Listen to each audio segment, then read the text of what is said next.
નમસ્કાર, આપ જોઈ રહ્યા છો નિર્માણ ન્યૂઝની વિશેષ રજૂઆત અને હું છું આપની સાથે નતાશા। દર્શક મિત્રો, વૈશ્વિક મહામારીને પરાસ્ત કરવા માટે હવે જેની આતુરતાપૂર્વક રાહ જોવાઈ રહી છે તેવી વેક્સિનેશનની આ પ્રોસેસ ટૂંક દિવસમાં આપણી વચ્ચે પહોંચશે। પરંતુ છેલ્લા ઘણા સમયથી પણ આપણે જે સિરમની જે વેક્સિનની રાહ જોવાઈ રહી હતી અને તે વેક્સિન્સ માટે હવે જેટલા પણ પ્રોસેસીસ છે, જેટલા કાર્યોમાં જોતરાવાનું હતું અને ભારત દેશમાં લગભગ 8 જેટલી કંપનીઓ દ્વારા કોવિડને રક્ષણ આપતી, કોવિડ સામે રક્ષણ આપતી વેક્સિન્સ બનાવવામાં આવી રહી છે। પણ તેમાંની 3 મુખ્યત્વે કે જેની મુલાકાત વડાપ્રધાન નરેન્દ્ર મોદી દ્વારા પણ લેવામાં આવી હતી થોડાક દિવસો પહેલા અને નિરીક્ષણ કરીને જાણવાનો પ્રયાસ કર્યો હતો કે આ વેક્સિન વિકસાવવાની જે પદ્ધતિ છે કઈ પદ્ધતિસર આગળ વધી રહી છે અને આખરે હવે ટ્રાયલનું કાર્ય પૂર્ણ થતાં સિરમ ઇન્સ્ટિટ્યૂટ ઓફ ઇન્ડિયા દ્વારા એપ્લિકેશન કરી દેવામાં આવી છે। કોવિશિલ્ડના તાત્કાલિક ઉપયોગ માટે મંજૂરી માટે ભારતીય ડ્રગના નિયંત્રકને અરજી કરી દેવામાં આવી છે અને આ સાથે જ સિરમ ઇન્સ્ટિટ્યૂટ ઓફ ઇન્ડિયાએ કોરોના રસી માટે અરજી કરવાની એ બીજી કંપની બની છે। દેશ વિદેશમાં ખ્યાતનામ એવી પહેલી કંપનીએ જે અરજી કરી હતી, ફાઇઝર કંપની દ્વારા અરજી કરવામાં આવી હતી ને તેને મંજૂરી પણ આપી દેવામાં આવી છે। એટલે કે ફાઇઝરના ડોઝેજ હવે લોકો સુધી પહોંચવાનું શરૂ થયું છે। ઓન ધી અધર હેન્ડ બીજી જે કંપની છે તે સિરમ ઇન્સ્ટિટ્યૂટ ઓફ ઇન્ડિયા બની છે કે જેની વેક્સિનેશન માટે તાત્કાલિક આ પ્રગતિ આગળ વધે તે માટેની મંજૂરી કરતો એપ્લિકેશન પત્ર આ સુપ્રત કરી દેવામાં આવ્યો છે અને હવે આ એપ્લિકેશનની મંજૂરી માટેના કેવા નિર્ણયો સામે આવે છે તેના ઉપર સૌ કોઈની રાહ જોવાઈ રહી છે। જોકે સેફ ટેસ્ટ એન્ડ એરર આ તમામ પરિસ્થિતિઓમાંથી પસાર થયા બાદ આખરે આ વેક્સિન લોકો સુધી પહોંચશે, પણ હજી પણ કેટલો સમય આ બાબતને લાગી શકે છે, આ તમામ બાબતોની જાણકારી મેળવવી પણ ખૂબ જરૂરી છે। વેક્સિનનું વેલકમ કરવા માટે ભારત સજ્જ છે અને અમારી આજની આ વિષય અંતર્ગતની રજૂઆત સાથે આપણી સાથે પેનલ ઉપર ડોક્ટર મુકેશ માહેશ્વરી જોડાઈ રહ્યા છે, જેઓ મેડિસિન અને પેથોલોજી સ્પેશિયાલિસ્ટ છે, અને ડોક્ટર શીતલ મિસ્ત્રી, જેઓ નોડલ ઓફિસર છે ગોત્રી હોસ્પિટલમાંથી। આપ બંનેનું સ્વાગત। ડોક્ટર શીતલ, મારો સૌથી પહેલો સવાલ આપને રહેશે કે દેશભરમાં રસી માટેની તૈયારીઓ ચાલી રહી છે અને આ જોરશોરથી તૈયારીઓ ચાલી રહી છે ત્યાં છેલ્લી 3 વિઝિટની વાત કરીએ વડાપ્રધાન નરેન્દ્ર મોદી દ્વારા ઝાયડસ બાયોટેકની મુલાકાત લેવામાં આવી હતી, સિરમ ઇન્સ્ટિટ્યૂટ ઓફ ઇન્ડિયા અને હૈદરાબાદ ભારત બાયોટેકની પણ મુલાકાત લીધી હતી વડાપ્રધાને। તેમાંની એક જે કંપની છે સિરમ ઇન્સ્ટિટ્યૂટ ઓફ ઇન્ડિયાએ ભારતમાં કોવિડ-19ની રસી કોવિશિલ્ડના તાત્કાલિક ઉપયોગ માટે મંજૂરી મેળવતો પત્ર એટલે કે એપ્લિકેશન સુપ્રત કરી દીધું છે। આ બાબત આપણા માટે કેટલી મહત્વની માની શકાય અને હવે કઈ રીતની મંજૂરી આપણી સમક્ષ આવી શકે છે? ભારત એક દુનિયાનો સૌથી મોટો દેશ છે અને ભારતે આજની તારીખે અલગ અલગ કંપની જોડે કરાર કરીને લગભગ 1.6 બિલિયન ડોઝ એટલે કે લગભગ 160 કરોડ ડોઝ માટેના કરાર કર્યા છે। એમાં મુખ્યત્વે 500 મિલિયન ડોઝ એસ્ટ્રાઝેનેકાની કોવિશિલ્ડ વેક્સિન પૂરી પાડશે સિરમ ઇન્સ્ટિટ્યૂટ ઓફ ઇન્ડિયા પુના ખાતે। એ જ કંપનીએ બીજી કંપની નોવાવેક્સ યુએસ બેઝ કંપની છે, એમની વેક્સિન કે જે પ્રોટીન પરફ્યુઝન પ્રોટીન આધારિત અને એમના જે બાયોટેકનોલોજીનું મુખ્યત્વે મેટ્રિક્સ એમ કરીને એડજુવન્ટ છે, આ બંનેના રો મટીરિયલ પ્રોક્યોર કરી લીધા છે અને એના પણ ફેઝ 3 ક્લિનિકલ ટ્રાયલ ચાલી રહ્યા છે અને આ નોવાવેક્સ ભારતને લગભગ 1 બિલિયન ડોઝ એટલે કે 100 કરોડ ડોઝ આપવાની છે। અને સ્પુટનિક 5 વેક્સિન કે જે રશિયન વેક્સિન છે એનું રશિયન ડાયરેક્ટ ઇન્વેસ્ટમેન્ટ ફંડ અને ડોક્ટર રેડી જોડે કોલેબોરેશન કરી અને એ લોકો પણ આપણને સ્પુટનિક 5ના લગભગ 100 મિલિયન ડોઝ આપવાના છે। આમ totally 1.6 billion dose India procure કરવા માટેની કવાયત હાથ ધરી છે। જે આપણે વાત કરીએ છીએ કોવિશિલ્ડ વેક્સિન કે જે ઓરિજિનલી ઓક્સફર્ડ દ્વારા એને વિકસિત કરવામાં આવી હતી અને એસ્ટ્રાઝેનેકા અને સિરમ ઇન્સ્ટિટ્યૂટ ઓફ પુના બંનેના કોલેબોરેશનથી આ વેક્સિનનું માસ લેવલનું પ્રોડક્શન લગભગ 400 મિલિયન ડોઝ તો આજની તારીખે રિસ્ક લઈને તૈયાર કરી દેવામાં આવ્યા છે। જેવો આને ડ્રગ કંટ્રોલર જનરલ ઓફ ઇન્ડિયાનું એપ્રુવલ મળે અને આઈસીએમઆરનું એપ્રુવલ મળે તો સેકન્ડ ડેથી આપણે એના માર્કેટમાં મૂકી શકીએ એમ છે।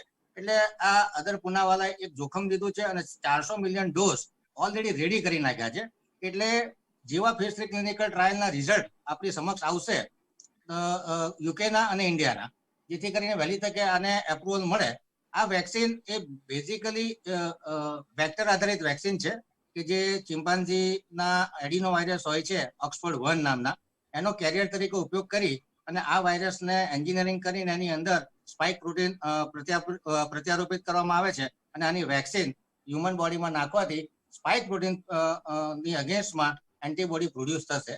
એના પ્રાથમિક જે રિઝલ્ટ છે ડબલ ડોઝમાં આપવાની વેક્સિન છે. એ પહેલો ડોઝ આપ્યા પછી 28 દિવસે બીજો ડોઝ આપવાની જરૂર પડશે. અને એના જે પ્રાથમિક તારણો આવ્યા છે એમાં 70% લોકોમાં ઇમ્યુન રિસ્પોન્સ ખૂબ સારો જણાયો છે. એટલે WHO પ્રમાણે કોઈ પણ વેક્સિન 50% કરતા વધુ ઇમ્યુન રિસ્પોન્સ ધરાવતી હોય, 50% લોકોમાં વધુ ઇફેક્ટિવ હોય તો એને વેક્સિન તરીકેનો દરજ્જો આપી શકાય. એટલે આ પ્રમાણે તમામ માપદંડોમાં આ વેક્સિન ઉતરે એવી છે. એટલે આજની તારીખે જે ઇન્ડિયામાં વેક્સિનોનો ટ્રાયલ ચાલી રહ્યા છે એમાં આ જે કોવિશિલ્ડ વેક્સિન છે અને ભારત બાયોટેકની કોવેક્સિન વેક્સિન છે એનો પણ ફેઝ 3 ક્લિનિકલ ટ્રાયલ ચાલી રહ્યો છે. સ્પુટનિક 5 વેક્સિન છે એનો પણ ક્લિનિકલ ટ્રાયલ ચાલી રહ્યો છે. બાકી આપ સૌ જાણો છો કે અમેરિકાની ફાઇઝર બાયોટેક કંપનીની વેક્સિન, પછી મોડેર્નાની મેસેન્જર આરએનએ 1273 વેક્સિન, આ બધી વેક્સિનોના ખૂબ સારા રિઝલ્ટ આવ્યા છે. ફાઇઝરની વેક્સિન લગભગ 95% ઇફેક્ટિવ છે. મોડેર્નાની વેક્સિન પણ લગભગ 94% ઇફેક્ટિવ છે. એટલે આ બધી વેક્સિનોના ટ્રાયલો ખૂબ સારા ચાલી રહ્યા છે. આપણી જે સ્વદેશી ગુજરાત બેઝ ઝાયડસ કેડિલાની વેક્સિન છે કે જે પ્લાઝમિડ મીડિયેટેડ ડીએનએ વેક્સિન છે એના પણ રિઝલ્ટ ટૂંક સમયમાં આવશે. એટલે એવું કહી શકાય કે ફેબ્રુઆરી-માર્ચ મહિના સુધીમાં આ વેક્સિન ભારતમાં અવેલેબલ રહેશે. ખાસ તો જે 4 પરીક્ષણ ડેટામાંથી 2 પરીક્ષણ ડેટા યુકેના છે, યુનાઇટેડ કિંગડમના છે, જ્યારે એક ભારત અને એક બ્રાઝિલનો છે. આ પહેલાં ફાઇઝરે આવી રીતે એપ્લિકેશન કરીને અને ત્વરિત મંજૂરી મેળવવાનો પ્રયાસ કર્યો હતો. ડૉક્ટર મુકેશ, હવે સવાલ છે કે બીજી એવી કંપની છે અને બીજી આ કંપની ભારતની છે કે જેણે ત્વરિત એપ્લિકેશન માટે જે આ એપ્લાય કર્યું છે અને તેના હવે પરિણામો કઈ રીતે સામે આવી શકે છે. આશાવાદ અત્યારે તમામ ભારતીયો વ્યક્ત કરી રહ્યા છે, કારણ કે જે મુજબ કોરોના વાયરસનો વાઇડ સ્પ્રેડ આપણે અનુભવ્યો અને હવે તેના સેકન્ડ જે ફેઝની પણ આપણે વાત કરીએ છીએ તેનામાં પણ મોટી સંખ્યામાં લોકો સંક્રમિત થઈ રહ્યા છે. જો કે ગંભીરતાને ધ્યાનમાં રાખતા હવે આ એપ્લિકેશન કેટલી મહત્વની છે આપના મતે?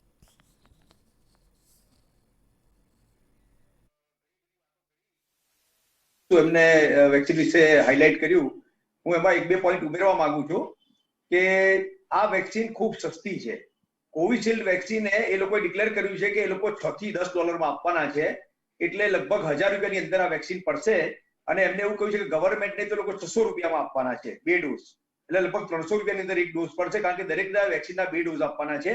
એટલે ભારતીયો માટે આ એક ખૂબ ઉત્તમ સમાચાર છે, કારણ કે એસ્ટ્રાઝેનેકા કંપનીએ એવું કહ્યું છે કે વર્લ્ડ વાઇડ અમારે આ વેક્સિનમાં કમાવાનો અમારો કોઈ ઈરાદો નથી.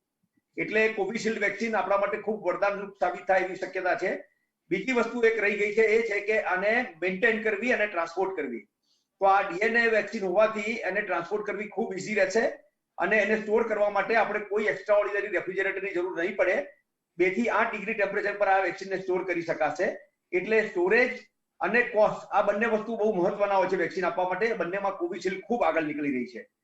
ત્રીજી એક વસ્તુ જે છે બહુ ઓછી જગ્યાએ ચર્ચામાં આવી છે કે લાઈક ફાઇઝર અને મોડર્નાની વેક્સિન એ mRNA વેક્સિન છે, જે ખૂબ અનસ્ટેબલ હોય ને -70 ને -20 ડિગ્રી એવા બધા ટેમ્પરેચર જોઈએ.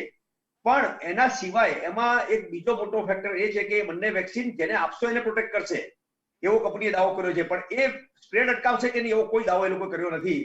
સામે serum institute AstraZeneca Oxford vaccine એવું પોતાના સર્વેમાં અને સર્વેલન્સમાં એવું બતાવ્યું છે કે અમારી વેક્સિન તમને તો પ્રોટેક્ટ કરશે જ, પણ સ્પ્રેડને પણ અટકાવશે. કારણ કે એ લોકો રેગ્યુલરલી જે લોકોને વેક્સિન આપી હતી એમના નેઝલ સ્વોબ લીધેલા છે 15-15 દિવસે, અને એ લોકો એવું પ્રૂવ કરવામાં સક્સેસફુલ થયા છે કે આ વેક્સિન સ્પ્રેડને પણ અટકાવે છે. એટલે 3 મોટા એડવાન્ટેજ સાથે આ વેક્સિન આગળ ચાલી રહી છે. નંબર 1 કોસ્ટ, નંબર 2 એની સ્ટોરેજ અને ટ્રાન્સપોર્ટેશન, અને નંબર 3 સાથે સ્પ્રેડ પણ અટકાવવાનો. એટલે આ ત્રણ વસ્તુના કારણે એસ્ટ્રાઝેનેકા ઓક્સફર્ડ વેક્સિન ખૂબ આગળ ચાલી રહી છે. સેકન્ડ વેક્સિન છે એ ભારત બાયોટેકની, જેમ મિસ્ત્રી સાહેબે કહ્યું એ પ્રમાણે કોવેક્સિન છે. એ વેક્સિન કિલ્ડ વેક્સિન છે, એટલે એના પણ રિસ્પોન્સ સારા મળવાની પૂરેપૂરી શક્યતા છે. એમાં એનઆઈવી પુણે અને આઈસીએમઆર પાર્ટનર છે, અને એ લોકોની અનલિમિટેડ કેપેસિટી છે બનાવવાની. સૌથી મોટી વસ્તુ છે અનલિમિટેડ કેપેસિટી એ લોકો ડિક્લેર કરી છે. એટલે લોકો 50 કરોડ 100 કરોડ ગમે તે ડોઝ બનાવી શકે છે. થર્ડ વેક્સિન જે આપણે અત્યારે જે પ્રોમિસિંગ છે એ ઝાયડસની ઝાયકોવિડ. એ લોકો પણ એવું કહે છે કે આ વર્ષના એ લોકો 10 કરોડ ડોઝ બનાવી દેશે. અને સિરમ ઇન્સ્ટિટ્યૂટે 4 કરોડ બનાવી દીધા છે. 5 કરોડ આ વર્ષના અંત સુધી, ડિસેમ્બર સુધી બનાવી દેવાના છે. એટલે 10 કરોડ તેમની પાસે કદાચ વેક્સિનની પરમિશન આવશે ત્યાં સુધી તૈયાર થઈ ગયા છે. અને બીજા 30 કરોડ ડોઝ આવતા વર્ષે લોકો બનાવવાની વાત કરે છે. એટલે 40 કરોડ ડોઝ એ ખાલી કોવિશિલ્ડના આપણને મળી શકે એમ છે. એટલે આ એક ખૂબ ઉત્તમ વાત આપણા પાસે સામે છે, કારણ કે આપણે કોરોનાથી અત્યારે ત્રસ્ત છીએ. સમગ્ર ભારત અને દુનિયા કોરોનાના રોગથી પીડાઈ રહી છે અને આ મહામારીનો કોઈ નજીકમાં અંત દેખાતો નથી, હર્ડ ઇમ્યુનિટી પણ દેખાઈ નથી રહી. ત્યારે વેક્સિન એક ખૂબ મહત્વનું પાસું બની જાય છે કે આપણે હર્ડ ઇમ્યુનિટી તરફ જઈએ. કારણ કે જો 20% લોકોને થઈ ગયો હોય, 20% લોકોને કદાચ ક્યારેય ના થવાનો હોય, તો 20-25% જો તમે વેક્સિન આપી દો ફ્રન્ટલાઈન વોરિયર્સને અને જે સસેપ્ટેબલ છે લોકોને, તો તમે કદાચ 70-80 કરોડ લોકોને પહોંચાડી દો તો હર્ડ ઇમ્યુનિટી તરફ જતા રહેવાય. આપણે ભારત સરકારે એવું ડિક્લેર કરેલું છે કે 4 કેટેગરી બનાવી છે. એમાં પહેલા છે હેલ્થ વર્કરને આપવામાં આવશે જે 1 કરોડ છે. પછી બીજા 2 કરોડ એવા લોકો હશે કે જે લોકો ફ્રન્ટલાઈન વોરિયર છે, પોલીસમેન છે, આર્મી વાળા છે, સિક્યોરિટી વાળા છે, પત્રકાર મિત્રો છે, સરકારી કર્મચારીઓ છે, મ્યુનિસિપલ કર્મચારીઓ છે, આ બધા લગભગ 2 કરોડ થાય છે. પછી આવે છે 50 વર્ષથી ઉપરના જે આપણે એને જેની ઇમ્યુનિટી ઓછી એવા લોકો, એવા 25 કરોડ છે. અને પછી 50 વર્ષથી નીચેના લગભગ 2 કરોડ બીજા એવા લોકો છે કે જેને કોમોર્બિડ કન્ડિશન છે. તો આ 30 કરોડ લોકોને આપણે સાચવી લઈએ તો આપણે ઘણો બધો મોટો કોરોનાનું સંક્રમણ અટકાવવામાં સફળ થઈશું. એટલે કે આ એક સીધું ગણિત પરંતુ લોજિકલ બાબત છે અને આ લોજિકલ બાબત એટલા માટે અત્યારે સમજવી જરૂરી છે કારણ કે જ્યારે આપણે માત્ર વેક્સિન ક્યારે આવશે અને કયા દિવસથી આપની સુધી પહોંચશે તેની ચર્ચા કરવી એટલી જ જરૂરી છે, પણ તેની સાથે સાથે તેને સમજવાની જરૂર છે કે અત્યારે આ એપ્લિકેશન્સ અને પ્રોસેસીસ જે થઈ રહી છે તે કઈ રીતે આગળ વધે છે. આખરે આપણી વચ્ચે આ વેક્સિન્સ આવે છે તો શા માટે તેને 4 અલગ અલગ તબક્કાઓમાં વહેંચવામાં આવી છે અને આ 4 તબક્કાઓમાં જે વધારે કોરોનાથી સંક્રમિત થનારા વ્યક્તિઓ અથવા તો જે ફ્રન્ટલાઈન વોરિયર્સ છે કે જેઓ અત્યાર સુધી પોતાની ડ્યુટી કરતા આવ્યા છે તેઓને આ વેક્સિનનો ડોઝેજ મળશે. આપણી સાથે આ તકે રાજકોટથી ડૉક્ટર શ્વેતા ગોદાણા પણ જોડાઈ રહ્યા છે. ડૉક્ટર શ્વેતા, આપનું પણ સ્વાગત. મારો સવાલ આપને રહેશે કે જે મુજબ અત્યારે SII દ્વારા અત્યારે ત્વરિત એપ્લિકેશન અને તેની મંજૂરી મેળવવા માટે એક એપ્લિકેશન કરી છે. ક્લિનિકલ ટ્રાયલમાંથી 4 ડેટા બતાવે છે કે કોવિડશિલ્ડના લક્ષણોવાળા દર્દીઓ માટે, ખાસ કરી COVID-19ના ગંભીર દર્દીઓના કિસ્સામાં કોવિશિલ્ડ આ વેક્સિન ખૂબ અસરકારક છે તેવું માનવામાં આવી રહ્યું છે અને કોવિશિલ્ડ સલામત તો છે પણ તેની સાથે તેનું જે લક્ષ્ય છે કે તે મોટાભાગની વસ્તી સુધી પહોંચી શકે કારણ કે ભારત દેશની આબાદીને ધ્યાનમાં રાખતા આ પણ એક સૌથી મોટો ઇમ્પોર્ટન્ટ મુદ્દો છે જેને સમજવો જરૂરી છે. આપને શું લાગે છે આ મુદ્દે? Good afternoon all. Thank you so much. હું એમ કહીશ કે જે પુણે સિરમ ઇન્સ્ટિટ્યૂટ જેમણે ઇમરજન્સી અપ્રુવલ માટે અપ્લાય કરેલું છે એ લોકોએ 40 million doses at risk ready રાખેલા છે. And what will be the major challenge the India will face? 3 challenges are there. First challenge more than 1.3 billion people સુધી પહોંચવા માટેનું કે જે આટલી મોટી અમાઉન્ટમાં વેક્સિન પહોંચાડે.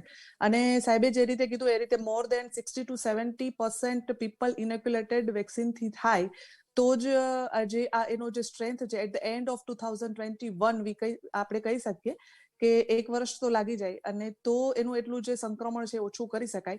Second thing is with the limitations of infrastructure, cold chain જે vaccine છે એ 4 to 8 ડિગ્રીની વચ્ચે રાખવાની વાત થઈ રહી છે તો એ કોલ્ડ ચેન એટલું મેન્ટેન કરવું એ બી ડિફિકલ્ટ છે કેમ કે ઇન્ડિયામાં ઘણા રિમોટ જે પેલા કહી શકાય કે રિમોટ સિટીઝ છે કે જ્યાં હજી બેઝિક હેલ્થ કેર સર્વિસીસ બી અવેલેબલ નથી. અને થર્ડ થિંગ છે એ કોસ્ટ છે કે જે હજી સુધી ડિક્લેર નથી થઈ કે $5 to $40 ની વચ્ચે હશે તો be our India has amazing and marvellous plan of immunisation કે એ થઈ જશે. We hope so. આશાવાદી છીએ આપણે કે જે પ્લાન અત્યારે ઘડવામાં આવ્યો છે વેક્સિન્સ આપણી વચ્ચે આવે તે પહેલાંથી જ આ પ્લાન તૈયાર કરી લેવામાં આવ્યો છે. હવે જરૂરી છે કે આ પ્લાનનું અમલીકરણ સાચી દિશામાં થાય તે માટે સરકારની સાથે આપના જેવા અનેક તબીબો સતત વાતચીતમાં રહેતા હોય છે અને તેમના દ્વારા પણ જરૂરી વાતચીત જે છે તે સરકાર સુધી સમયાંતરે પહોંચાડવામાં આવતી જ હોય છે. ડૉક્ટર શીતલ, હવે આપણે સૌ આશાવાદી તો છીએ પણ હજી પણ વાસ્તવિકતામાં કેટલો સમય લાગી શકે છે? લગભગ એવું કહેવામાં આવે છે અને સોશિયલ મીડિયા ઉપર અનેક વાતો થઈ રહી છે. સોશિયલ મીડિયાના ઇન્ફ્લુઅન્સને ધ્યાનમાં રાખીને અત્યારે જો લોકો આ વેક્સિનેશનની પ્રગતિને સમજવાનો પ્રયત્ન કરે છે તો હજી પણ તેમના મતે 4 થી 5 મહિનાનો સમય લાગી શકે છે. આપને જો વાસ્તવિકતાની જાણ હોય તો હજી સાચી દિશામાં કેટલો સમય લાગશે વેક્સિન્સ આપણી વચ્ચે આવે ત્યાં સુધી? આપ સૌ જાણો છો કે ભારત બાયોટેક નો ફેઝ 3 ક્લિનિકલ ટ્રાયલ ચાલી રહ્યો છે. નોર્મલી જ્યારે ફેઝ 3 ક્લિનિકલ ટ્રાયલ ચાલે તો એના રિઝલ્ટ આવતા 3 મહિના જેટલો સમય લાગતો હોય છે.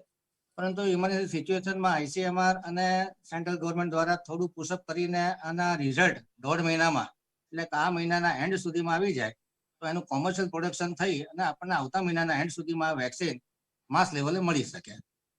ત્યારે કોવિશિલ્ડની વાત કરીએ તો ઓલરેડી 400 મિલિયન ડોઝ જોખમ લઈને બનાવી દીધા છે કે જો કદાચ આ વેક્સિન સક્સેસફુલ થાય તો સેકન્ડ ડે થી 400 મિલિયન ડોઝ તો આપણી પાસે અવેલેબલ છે. અને મહેશ્વરી સાહેબે કીધું એમ કે થોડાક દિવસમાં લોકો 10 કરોડની આસપાસના ડોઝ બનાવી શકે એમ છે. અને જે પ્રથમ લોકોને વેક્સિન આપવાની છે એ લગભગ 25 થી 30 કરોડ લોકોને વેક્સિન આપવાની થાય. આજની તારીખે ઇન્ડિયા જે આપણે ઇમ્યુનાઇઝેશનનો બીજા કાર્યક્રમ ચલાવી રહ્યા છે એમાં લગભગ 26.7 મિલિયન ડોઝ દર વર્ષે આપણે ન્યૂબોર્ન બેબીને આપી રહ્યા છે અને લગભગ 29 મિલિયન ડોઝ આપણે પ્રેગ્નન્ટ ફિમેલને આપી રહ્યા છે.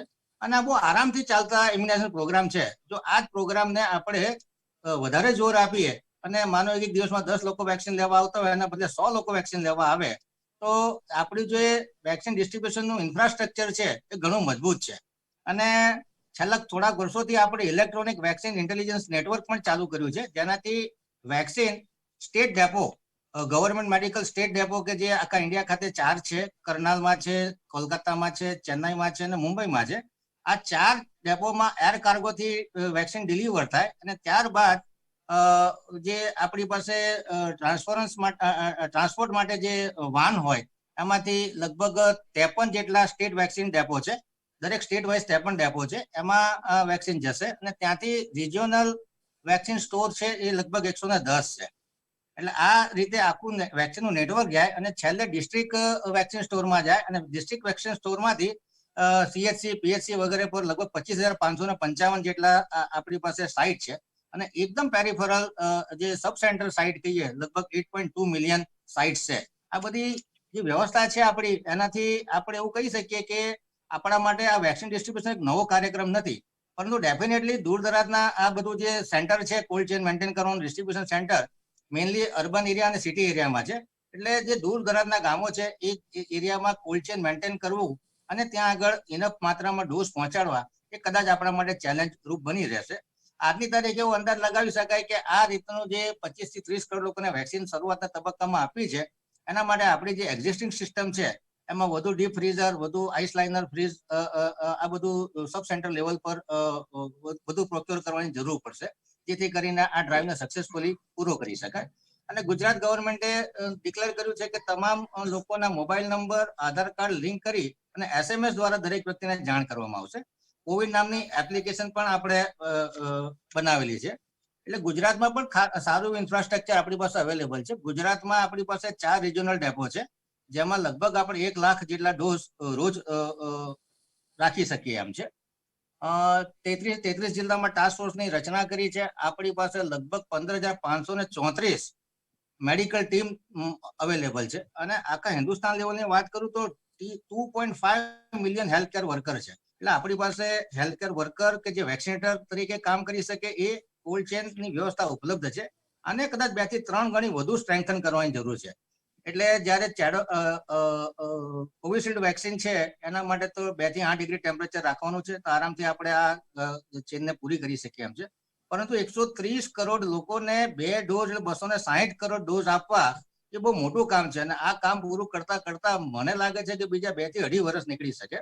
પરંતુ જે લોકો વલ્નરેબલ પોપ્યુલેશન છે અને જે લોકો ફ્રન્ટલાઈન કોરોના વોરિયર્સ છે એમને પ્રાયોરિટી આપી અને આ વેક્સિન આપવામાં આવે તો 2 એડવાન્ટેજ તો ક્લિયર કટ દેખાય છે. એક તો મોર્ટાલિટી ઘટી શકે અને બીજું આ ફિલ્ડમાં કામ કરવા વાળા ડોક્ટરો અને પેરામેડિકલ સ્ટાફ ખૂબ સેફ રહી શકે અને હિંમતથી જે દર્દીઓને કોરોના થાય છે એમની સેવા કરી શકે. બિલકુલ, અને એ સેફ લિસ્ટમાં આવી જાય. સૌથી મોટો સવાલ એ છે કારણ કે અત્યારે જે ડોક્ટર્સ રિસ્ક પર છે તે આપણા માટે એક ગંભીર મુદ્દો છે. નો ડાઉટ સામાન્ય પ્રજા પણ અત્યારે એટલી જ રિસ્ક પર છે જેટલા પણ ડોક્ટર્સ ખાસ તો જે રીતે સર્વિસીસ આપી રહ્યા છે અને પોતાનો અને પોતાના પરિવારનો જીવ પણ જોખમમાં મૂકે છે. નો ડાઉટ તમામ પ્રિકોશન્સ પણ લેવામાં આવતા હશે પણ તેમ છતાં જે મહત્વનો મુદ્દો છે કે જો ડોક્ટર સેફ છે તો તેઓ બીજાની સેવામાં કાર્યરત થઈ શકશે અને તેને ધ્યાનમાં રાખીને જ જે આ પ્રથા બનાવવામાં આવી છે, જે 4 તબક્કાઓ ડિસાઇડ કરવામાં આવ્યા છે. હવે આ તબક્કાવાર રીતે કઈ રીતે આપણે આગળ વધીએ છીએ તે પણ એક મહત્વનો મુદ્દો છે. બીજો જે ચેલેન્જિંગ ફેઝ ડૉક્ટર શીતલે પણ ગણાવ્યો, ડૉક્ટર મુકેશે પણ ગણાવ્યો અગાઉના નિવેદનમાં અને ડૉક્ટર શ્વેતાએ પણ કે સૌથી પહેલાં તો આ વેક્સિનેશનને સાચવવાની, તેના કોલ્ડ સ્ટોરેજની વ્યવસ્થા કરવી અને અંતરિયાળ વિસ્તારના લોકો સુધી પહોંચાડવા માટે લાંબો સમય લાગી શકે છે અને તે માટે એક ઇન્ફ્રાસ્ટ્રક્ચર પણ તૈયાર કરવામાં આવ્યું છે. પણ હવે આ ઇન્ફ્રાસ્ટ્રક્ચર ઇન્ફ્રાસ્ટ્રક્ચર કઈ રીતે આગળ કાર્યરત થાય છે તે જોવાનું રહેશે. ડૉક્ટર મુકેશ, સવાલ હવે એ થાય છે કે એક તરફ આપણે જોયું કે કોરોનાનો આ બીજો જે ફેઝ શરૂ થયો છે અને સેકન્ડ વેવ જેને કહેવામાં આવે છે, આ સેકન્ડ વેવમાં મોર્ટાલિટી રેટ ક્યાંક જે મૃત્યાંક ઓછો થયો હતો તે ફરી એક વખત ભલે આંશિક મૃત્યાંક વધ્યો છે પણ વધ્યો છે, અને આ એક વાસ્તવિક પરિસ્થિતિ છે. તો હવે આ વેક્સિનેશનની જેટલી અસરકારકતા છે, જેટલી એની એફિકસી છે, તેના જે ટકાવારી દર્શાવવામાં આવ્યા છે, આ ટકાવારી મુજબ 2 ડોઝેજ લેવા તો કમ્પલસરી છે અત્યારે વેક્સિન મેકિંગ કંપનીનું પણ એવું માનવું છે. તો હવે આ 2 ડોઝેજ અપાયા બાદ જ આપણને કદાચ માલુમ પડી શકે કે તેની એફિકસી રિયલ ટાઈમમાં લોકોને કઈ રીતે તે બચાવી શકે છે. બિલકુલ. આમાં એવું છે કે વેક્સિન અમુક કંપનીઓ 21 દિવસે બીજી વાર ડોઝ આપવાનો છે ને અમુક કંપનીઓ 28 દિવસે બીજી વાર ડોઝ આપવાનો છે. લાઈક મોડર્નાની વેક્સિન છે 28 દિવસે છે, ફાઇઝરની છે 21 દિવસે છે, અને આપણી આ જે છે કોવિશિલ્ડ છે કદાચ 27 દિવસે આપવાની છે. એટલે તમે પહેલો ડોઝ આપો અને પછી બીજો બુસ્ટર ડોઝ કહેવાય, એ બુસ્ટર ડોઝ આપો એટલે તમારી ઇમ્યુન સિસ્ટમ એક્ટિવ થાય અને એન્ટીબોડી બનાવે, પ્લસ સેલ્ફ મીડિયેટેડ ઇમ્યુનિટી ચાલુ થાય બનવાની તમારા શરીરમાં. હવે આ કેટલો ટાઈમ રહેશે, કેટલી પોટેન્સી રહેશે, કેટલી એફિકસી રહેશે, એ હંમેશા વેક્સિન માર્કેટમાં આવ્યા પછી જ ખબર પડે, એના પહેલા ક્યારેય ખબર પડતી નથી. એટલે એના માટે ફેઝ 4 ટ્રાયલ કહેવાય, એને સર્વેલન્સ કહેવામાં આવે. એક દરેક કંપની જ્યારે માર્કેટમાં વેક્સિન મૂકી દે પછી એ લોકો ફેઝ 4 ટ્રાયલ કે સર્વેલન્સ કરે અને એમાંથી જાણે કે ભાઈ અમારી વેક્સિન કેટલા ટાઈમ સુધી પોટેન્ટ રહી છે, 4 તરીકેનો ટાઇટર છે તે 2 મહિના, 4 મહિના, 6 મહિના, 12 મહિના કેટલો રહ્યો છે, plus long term side effect આવી છે કે નહીં, કારણ કે આ વેક્સિન બહુ ઝડપથી આવી છે, 10 મહિનાના ગાળામાં વેક્સિન આવેલી છે. એટલે તમામ પાસાઓનો અભ્યાસ સંપૂર્ણ રીતે કદાચ ના શક્ય બન્યો હોય, પરંતુ એ જરૂરિયાત છે, આપણે સમયની એવી જરૂરિયાત છે કે વેક્સિનને ઝડપથી લાવવામાં આવે, અને એટલા માટે જ ઇમરજન્સી યુઝ ઓથોરાઇઝેશન આ શબ્દ આપણા માટે નવો છે. જે રીતે લોકડાઉન આપણા માટે નવો શબ્દ હતો, ત્યારે ઇમરજન્સી યુઝ ઓથોરાઇઝેશન પણ નવો શબ્દ છે. પરંતુ એના સિવાય આપણી પાસે ચારો નથી, કારણ કે તમે જુઓ કે આજે ઘટેલા કેસમાં પણ રોજ 40,000 કેસ થાય છે, રોજ 400-500 લોકો મરે છે. દુનિયાભરમાં 6.7 કરોડ લોકોને થઈ ગયું છે અને 15 લાખ લોકો અત્યાર સુધી જીવ ગુમાવી ચુક્યા છે, અને હજુ આ ચાલુ જ છે. એટલે હવે જયારે આપણે જો લોકોને રોકવા હોય તો જે નેચરલ હર્ડ ઇમ્યુનિટી ડેવલપ થાય છે એની સાથે આપણે વેક્સિન આપીને લોકોને ઇમ્યુન કરવા પડશે. કદાચ મે બી બને એવું કે આ 12 મહિના જ આપણને પ્રોટેક્શન આપે, પણ 12 મહિના આપે તો પણ ઘણા છે. 12 મહિના આપે તો આપણે કોરોનાની સંક્રમણની ચેનને તોડી શકીશું. અને બિલકુલ. હા, અને કારણ કે કેવું છે તમે સમજો કે લાઈક ફ્લૂની વેક્સિન છે એ 1 જ વર્ષ પ્રોટેક્શન આપે છે, તમારે બીજી વાર દર વર્ષે લેવો જ પડે છે. પણ સામે MMR ની વેક્સિન છે એ તમને લાઈફ લોંગ પ્રોટેક્શન આપે છે. એટલે આપણને હજુ ખબર નથી કે આ વેક્સિન કેટલો ટાઈમ પ્રોટેક્શન આપશે, પણ જે કંઈ આપે એ આપણા માટે બોનસ જ છે, અને આપણે પોઝિટિવલી લઈએ, કારણ કે આ ડીએનએ વેક્સિન છે અને મોટાભાગની ડીએનએ વેક્સિન લાંબા ટાઈમ સુધી પ્રોટેક્શન આપે એવો એમનો ઇતિહાસ રહેલો છે. ને મેન આપણે માટે અત્યારે પ્રાથમિકતા છે કે ચેન તોડવી જરૂરી છે, કારણ કે જ્યારે આપણે આંકડો જાણીએ છીએ તો વિશ્વભરમાં 6 કરોડથી વધુ લોકો તેનો શિકાર બની ચૂક્યા છે અને હજી પણ બની રહ્યા છે. એવું નથી કે 6 કરોડથી વધુ લોકો શિકાર બન્યા અને હવે અચાનક આ આંકડો સ્ટોપ થઈ ગયો છે. આપણે સૌ એ દિવસની રાહ જોઈ રહ્યા છે. ડૉક્ટર શ્વેતા, હવે છેલ્લો મારો સવાલ છે અને બિલકુલ ટૂંકમાં આપની પાસેથી જાણી લઈએ. વેક્સિન આવે છે, હજી પણ સમય લાગશે આપણી વચ્ચે વેક્સિન આવતા, પણ તેમ છતાં લોકો હજી પણ કેરલેસ દેખાઈ રહ્યા છે. ક્યાંક સામાજિક મેળાવડાઓ થઈ રહ્યા છે, ક્યાંક લગ્ન પ્રસંગો યોજાઈ રહ્યા છે. નો ડાઉટ અત્યારે તમામ નિયમોનું પાલન તમામ લોકો નથી કરતા, પણ જે લોકો નિયમોનું પાલન કરે છે અથવા તો પછી તેઓના પરિવારજનો પણ ક્યાંક આપણે જોયું છે કે તમામ નિયમોનું પાલન કર્યું તેમ છતાં ઘરમાં કોઈ એક વ્યક્તિ કોરોના પોઝિટિવ આવી ગયો અને જાણે અજાણે તેની ગંભીરતા વધી ગઈ અને તેનું મોત નીપજ્યું. એટલે આવા પણ ઘણા કિસ્સાઓ છે. વેક્સિન આવશે, ચોક્કસ વાત છે, આપણને રક્ષણ આપશે તે પણ ચોક્કસ વાત છે, પણ આપણી સુધી એ વેક્સિન પહોંચે નહીં ત્યાં સુધી ફરી એક વખત એક તબીબ તરીકે આપના મંતવ્યો જાણી લઈશું અને દર્શકો સુધી પહોંચાડીશું કે હજી પણ કેરલેસ થવાની જરૂર નથી લોકોએ. શ્યોર. વેક્સિન આવી ગયા પછી, એકવાર ઇમ્યુનાઇઝેશન થઈ ગયા પછી અને પહેલા એ ધ્યાન રાખવાનું છે, બીકોઝ ઇટ ઇઝ સ્ટીલ અનક્લિયર કે કેટલો ટાઈમ સુધી એ વેક્સિન ડ્યુરેશન શું હશે, એમની ઇફેક્ટિવ ઇમ્યુનાઇઝેશન કોઈ વ્યક્તિને કેટલા ટાઈમ સુધી રહેશે. એટલે હાલના તબક્કે વિચારીએ તો એવું છે કે જે લોકો ઓફિસમાં અને પ્રોફેશનલ્સ છે એ લોકો માસ્ક પહેરી, ગ્લોવ્સ પહેરી, ટોટલ પ્રિકોશન્સ રાખીને નીકળે છે, અને એ રિસ્કી તો છે જ કે પહેલાના ટાઈમમાં કેવું હતું કે ઘરની બહાર નીકળે એ વ્યક્તિ રિસ્કી છે, પણ સેકન્ડ વસ્તુ કે રિસ્કી એ બી છે કે સોશિયલ ગેધરિંગ છે. આફ્ટર દિવાળી ફેસ્ટિવલ જે કંઈ પણ થયું છે, મેરેજ સિઝન છે, ફંક્શન્સ અટેન્ડ કરવા, એટલે ઘણીવાર સાંભળેલું હશે કે એટલું બધું 8 મહિના વર્ષ દિવસ ત્યાં ધ્યાન કરીએ છીએ, કેર રાખે છે, છતાં બી હવે એમને કોવિડ પોઝિટિવ આવે છે, તો એમનું મેઇન રિસ્ક ફેક્ટર અત્યારે હું એ કહી શકું કે આપણે ઘરની બહાર નીકળીએ છીએ તો બધું પ્રોટેક્શન્સ રહે છે, પણ કોઈ વ્યક્તિના ઘરમાં અથવા તો કે જે એમ્પ્લોઈઝ હોય કોઈ કંપનીના સાથે બેસીને લંચ લેવું, ડિનર લેવું અને વર્કઆઉટ કરવું, તો ઇવન તમે જ્યાં છો ત્યાંથી જ એવરી ટાઈમ 24/7 જો પ્રોટેક્શન રાખવામાં આવે તો જ એની ઇફેક્ટ થશે. જેમ કે national institute of allergy and disease development સાયન્સે પણ કહેલું છે કે જો વેક્સિન આવશે તો 3 મંથ્સ કે મોર દેન 3 મંથ્સ, જે હજી અનક્લિયર છે કે કેટલો ટાઈમ એમનું ડ્યુરેશન રહેશે, તો જે લોકો વેક્સિનેટેડ થવાના છે એમણે બી કેર તો રાખવી જરૂરી જ છે. ઇટ ઇઝ બિલકુલ મસ્ટ. ખૂબ જરૂરી છે. અને નિર્માણ ન્યૂઝના માધ્યમથી પણ આપને સતત કોઈ પણ કાર્યક્રમ દરમિયાન આપણે જે માહિતી મેળવવાનો પ્રયાસ કરીએ છીએ, નિષ્ણાતો આપણી સાથે પેનલ ઉપર જોડાય છે, પણ તેમનું પણ માનીએ તો વેક્સિન આવશે, આપણને રક્ષણ આપશે, તે સમય હજી આવવાનો છે. ત્યાં સુધી તો આપે તમામ નિયમોનું પાલન, ખાસ તો 3 નિયમનું પાલન કરો. ઘરની બહાર નીકળતા પહેલાં આપના મોઢા ઉપર માસ્ક છે કે કેમ, આપ વારંવાર પોતાની હેન્ડ સેનિટાઇઝેશનની પ્રક્રિયા એટલે કે વારંવાર સાબુથી હાથ ધોવા અથવા તો સેનિટાઇઝ કરવાની પ્રક્રિયામાં જોતરાઓ છો કે કેમ, અને ત્રીજું, આપની બાજુમાં જે વ્યક્તિ ઊભો છે તેની અને આપની વચ્ચે સામાજિક નહીં પરંતુ શારીરિક અંતર જળવાવું જોઈએ, અને તે ખાસ જરૂરી છે. અત્યારની પરિસ્થિતિને ધ્યાનમાં રાખતા કોરોનાને આપ આમંત્રણ ન આપશો જ્યાં સુધી વેક્સિન આપણી વચ્ચે આવે છે, અને વેક્સિન આવી ગયા બાદ પણ આ બાબતે નિયમોનું પાલન કરવા બાબતે પણ આંખ આડા કાન કરશો નહીં. દર્શક મિત્રો, અમારી આજની આ વિશેષ રજૂઆત વેક્સિનનું વેલકમ કરવા માટે ભારત દેશ તૈયાર છે, સજ્જ છે, અને હવે જરૂરી છે કે વેક્સિન આપણી વચ્ચે ક્યારે આવે છે તે દિવસની રાહ જોવી. ડૉક્ટર શીતલ, ડૉક્ટર મુકેશ અને ડૉક્ટર શ્વેતા આપ અમારી સાથે ચર્ચામાં જોડાયા તે બદલ આપનો ખૂબ આભાર. દર્શક મિત્રો, અમારી આજની રજૂઆત અંતર્ગત હાલ બસ આટલું જ, પરંતુ આવા તમામ વિષયોની ચર્ચાઓ લઈને આપની સમક્ષ ઉપસ્થિત થતા જ રહીશું. ત્યાં સુધી મને આપશો રજા. નમસ્કાર.